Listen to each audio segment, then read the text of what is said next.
Assalamualaikum dan salam sejahtera kepada semua murid-murid tahun 6. Pada hari ini, pada video kali ini, kita akan belajar tentang mata pelajaran Teknologi Maklumat dan Komunikasi untuk tahun 6. Kita imbau kembali pada semasa kamu tahun 4, kamu belajar 2 modul iaitu dunia internet dan modul eksplorasi multimedia, dan ketika kamu tahun 5 kamu belajar sistem rangkaian internet dan sistem pengkalan data.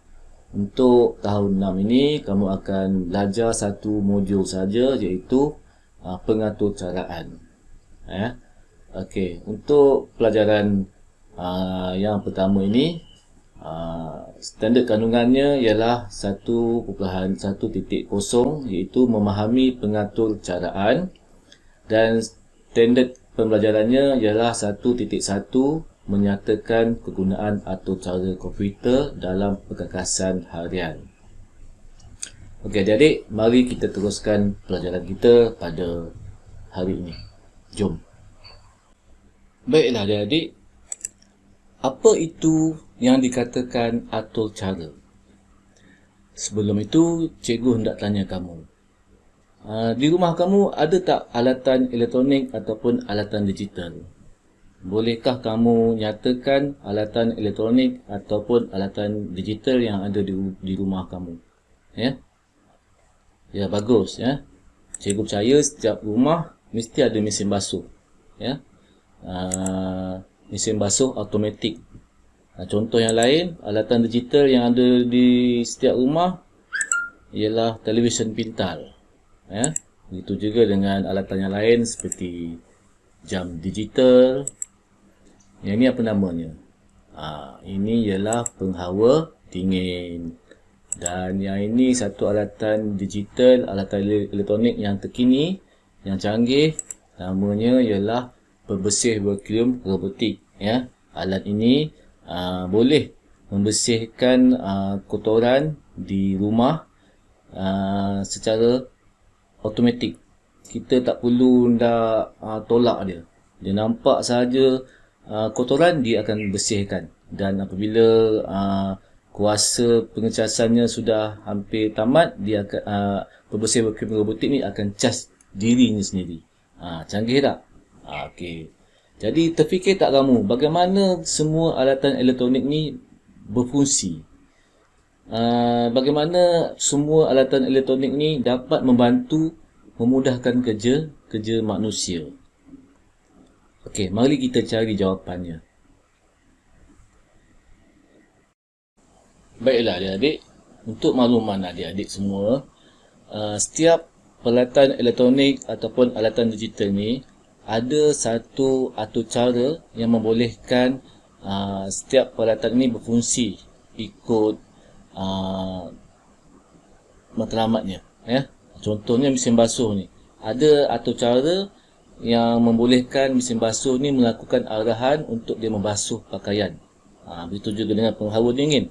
Ada satu atur cara yang membolehkan alatan penghawa dingin ini menyejukkan bilik sebagai satu matlamatnya. Untuk makluman adik, kalau adik ingat semula semasa tahun 4 kita ada belajar, kamu ada belajar tentang komputer benam. Komputer benam ni ada di dalam setiap alatan digital ni. Komputer benam ini khusus untuk melakukan arahan sahaja. Setiap alatan digital ini ada tata cara hendak menggunanya. Contohnya mesin basuh, ada tata cara hendak gunanya. Kamu tak boleh terus isi air. Mesti ikut langkah demi langkah. Untuk mesin basuh ni, pertamanya kita isikan kain dahulu. Kemudian langkah yang kedua, kita isikan air, isikan sabun. Kemudian kita tekan butang start dan mesin basuh ni akan berfungsi untuk mencuci pakaian. Begitu juga dengan televisi pintar. Ada tata cara hendak gunanya. Jika kamu hendak buka menonton televisi pintar ni, kamu mesti tekan switch on atau off dulu. On ialah buka, off ialah tutup. Lepas tu Jika kamu hendak besarkan suara, ada fungsi yang lain, volume, untuk besarkan suara, untuk paparkan kecerahan, ada caranya. Mana ada tata cara hendak mengguna setiap alatan digital ni, ya.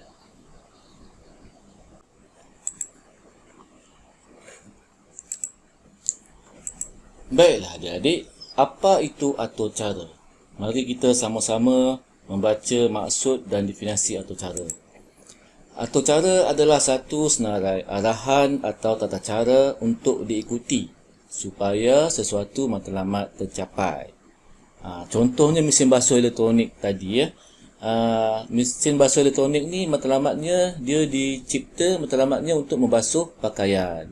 Jadi sekiranya kamu hendak menggunakan mesin basuh elektronik, kamu perlu mengikut arahan atau cara yang telah ditetapkan oleh mesin tersebut, ya. Juga harap kamu fahamlah, ya. Kita lihat alatan ini. Alatan ini namanya pembersih vacuum robotik.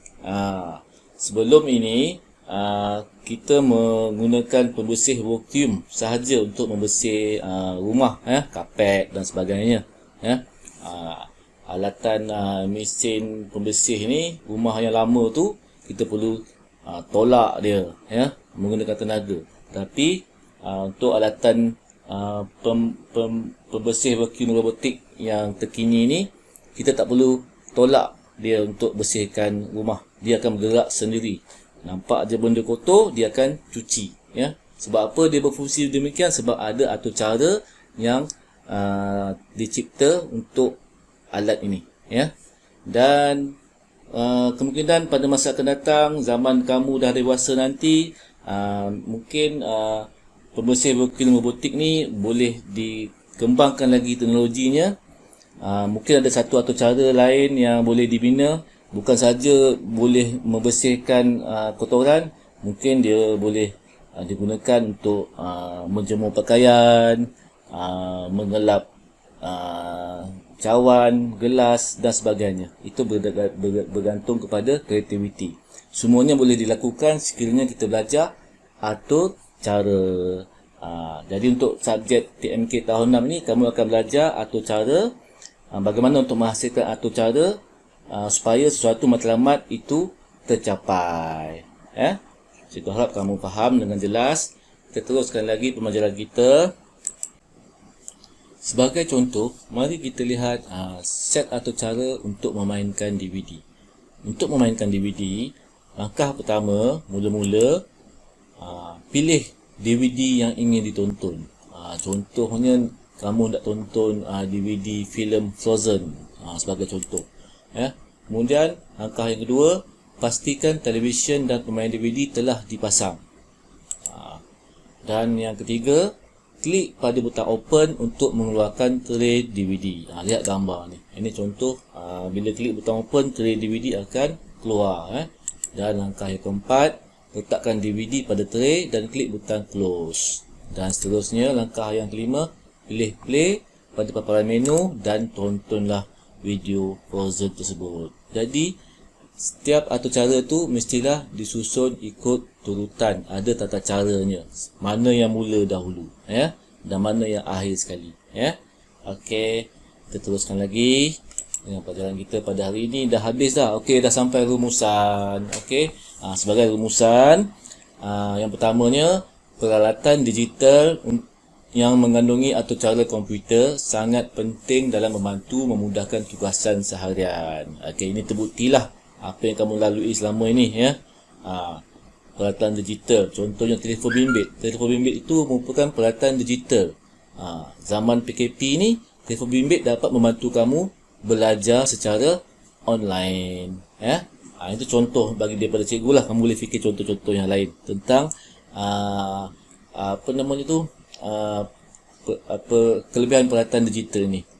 Dan seterusnya, rumusan daripada cikgu, sekiranya tiada arahan komputer dalam mesin basuh automatik tersebut, manusia perlu melakukan semua kerja tersebut secara manual. Ini sebagai contoh, ya.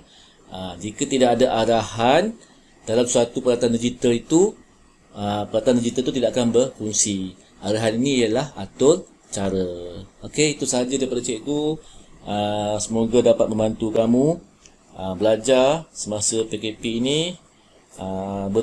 Bertemu kali di lain masa, di lain siaran. Dan sebelum itu, jangan lupa tekan butang subscribe sebagai tanda sokongan kamu dan tekan butang loceng untuk mendapatkan video-video cikgu di lain masa.